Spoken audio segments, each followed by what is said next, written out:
postcards with that phrase on it. Sorry I'm late. I'm certain that Maria Martinez doesn't care whether I'm late.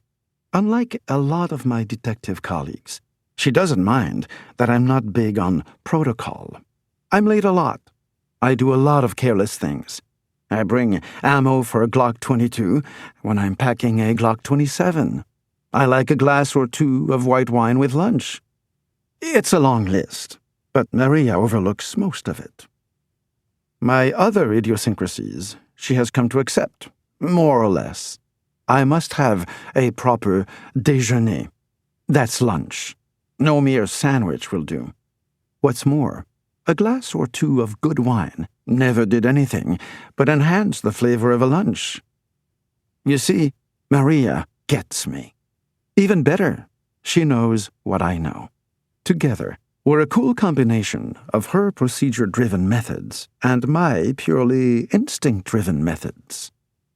So, where are we with this bust? I say. We're still sitting on our butts. That's where we are, she says. Then she gives details.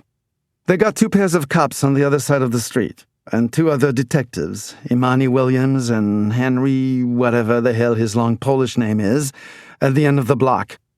That team will go into the garage.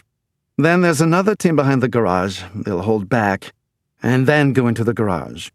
Then they got 3 guys on the roof of the Target building.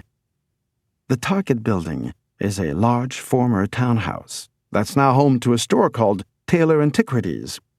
It's a place filled with the fancy antique pieces lusted after by trust fund babies and hedge fund hotshots. Maria and I have already cased Taylor Antiquities a few times. It's a store where you can lay down your Amex Centurion card and walk away with a white jade vase from the Yuan dynasty, or purchase the 4-poster bed where John and Abigail Adams reportedly conceived little John Quincy. And what about us? Our assignment spot is inside the store, she says. No, I want to be where the action is, I say. Be careful what you wish for, Maria says. Do as I tell you. We're inside the store, over and out. Meanwhile, how about watching the street with me? Maria Martinez is total cop. At the moment, she is heart and soul into the surveillance. Her eyes dart from the east side of the street to the west.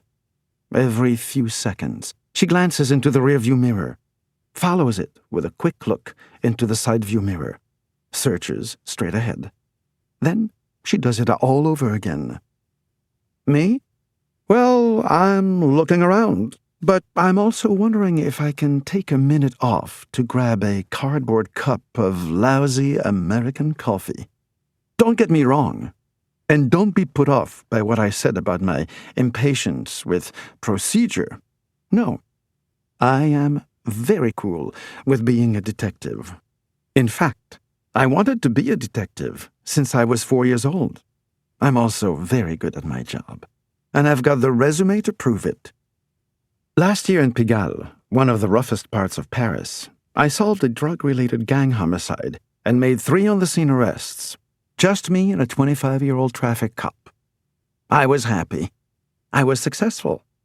For a few days, I was even famous. The next morning, the name Luc Moncrief was all over the newspapers and the internet.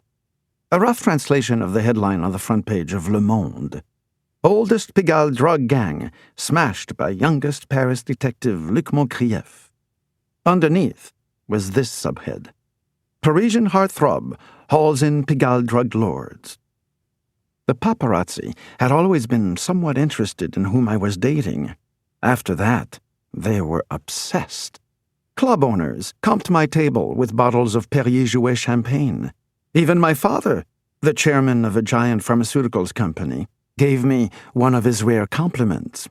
Very nice job for a playboy. Now, I hope you've got this detective thing out of your system. I told him thank you, but I did not tell him that this detective thing was not out of my system, or that I enjoyed the very generous monthly allowance that he gave me too much. So, when my Capitaine Supérieur announced that the NYPD wanted